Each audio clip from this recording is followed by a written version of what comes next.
What's up everybody, Brick Sanchez here today with another Building Lego Hogwarts episode, and as you can see right in front of us, the entire Hogwarts castle is currently missing from its layout. That is because I had to remove it to get underneath the platform. I also had to remove the platform for a moment to get the train tracks ballasted and all of that stuff. We also got a new base plate strip underneath there. But anyways, I'm gonna be showing you that later in the video, because the first thing I want to talk about is my brand new entrance to Diagon Alley.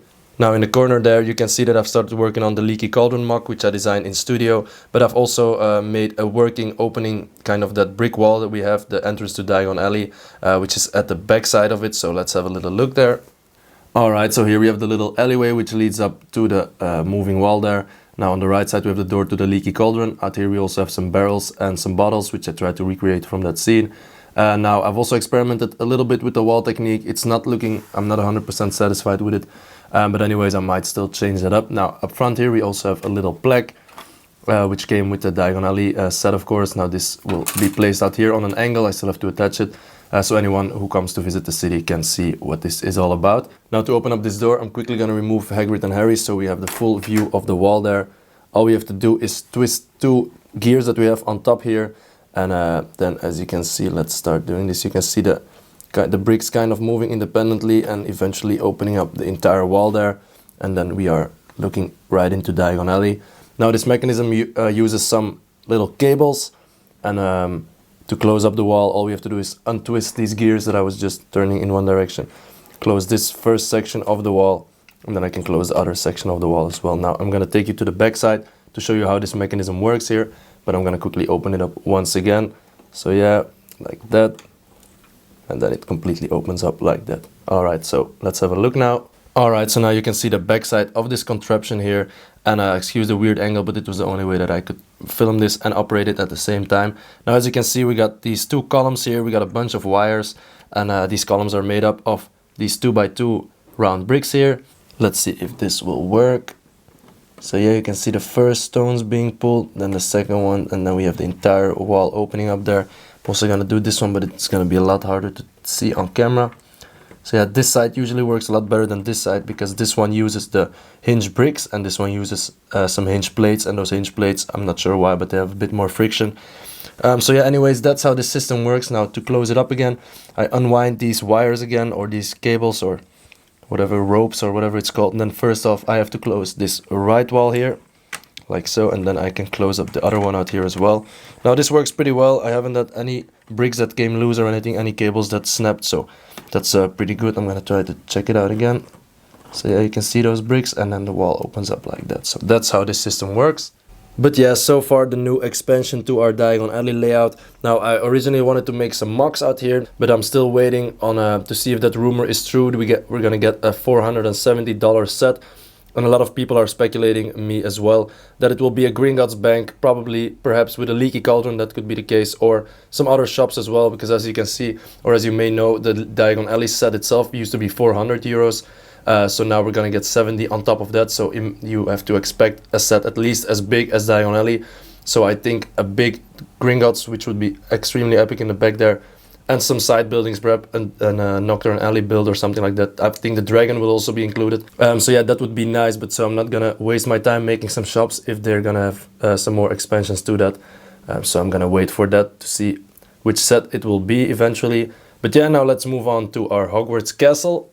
So now moving on with the castle grounds here, the first thing you might notice, I've placed a new wooden beam underneath there, and I've put in a little plate on there as well, which is 8 studs wide. So now we have an 8 stud base plate extension there, which allowed me to put in some more details for the terrain and stuff. So we have a bit of greenery out here. We have the water which will come out of the Chamber of Secrets there. And I've also used this Paradisa plate here just to give it a bit more depth with the tiles over that. And now I'm gonna also reimagine that little... This was the cliff that we had there. I thought it looked just too flat, so I'm probably gonna remake that completely. It also got kind of broken down because of this door always slamming into it. But anyway, so we're gonna remodel this entire area. For these parts, they are still modular. I can still take them out if I just remove this little tile here, but I had to transfer them to a 16 by 32 out here and 16 by 16 plate out here.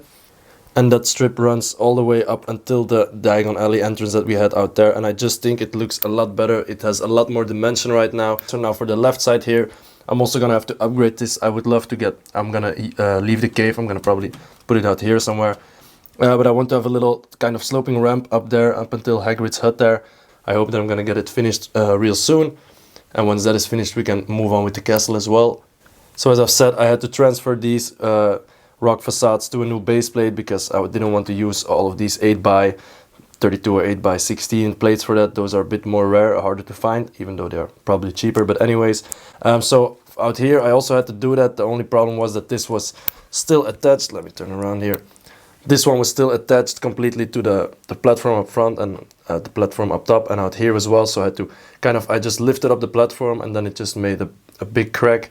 Then I took it away and then I kind of stripped off this base plate from the underside. But anyways, that was a bit harder, but eventually it wasn't that much work to do that. Because I changed up, or I moved this water to the front, we now have an extra little strip of greenery out here as well. As you can see, we have one out here and out there, so we have a bit of an extended forbidden forest. So I'm also gonna cover this up with some greenery and stuff, so now we have a bit more space to put some scenes in there as well. So I'm very excited about that as well. And now for the castle itself, as you can see, the only thing that remains out here is this little staircase and the bridge there. All of the other parts are scattered throughout my Lego room at the moment. We got the Great Hall on my left side, behind me we got the viaduct entrance and stuff. But before I'm gonna put them all back, I would love to add in the blueprint for all of the rooms which will come underneath there, so in the basement of the castle. But I also have to drill some holes because I would love to have a connection from like the bathroom with a Moaning Myrtle to go down all the way to the Chamber of Secrets. All of these kind of little tasks that I've been putting off and I've postponed for such a long time, which always left me not wanting to work on the castle anymore, because before I wanted to do that, I had to get all of this in order. So yeah, it's a pretty big project, but I'm gonna mainly focus on this right now. So hopefully we'll get the castle up and running as fast as possible. Now for the rest, I've also looked into some rumors and we got some set names and stuff. So we're gonna get Dumbledore's office, we're gonna get the hospital wing, of course, also coming out a bit earlier. Then we're gonna have the Serious Rescue, we're gonna have some Ministry of Magic stuff, so that's all very, very exciting. So yeah, we're gonna see how I'm gonna integrate that, but first off I'm gonna try to fix this all, and then we can look when those sets come out, how I will be able to integrate them or change some things. We got also a Shrieking Shack coming up, so I'm gonna have to switch my old one out for that one. So yeah, we'll see how that goes. But yeah guys, so far today's update on my Hogwarts layout here. Now be sure to stay tuned for the next episode where I will be showing you the Hufflepuff common room, which will hopefully be finished by then. And be sure to like, subscribe, hit that notification bell, and I will see you guys in the next video.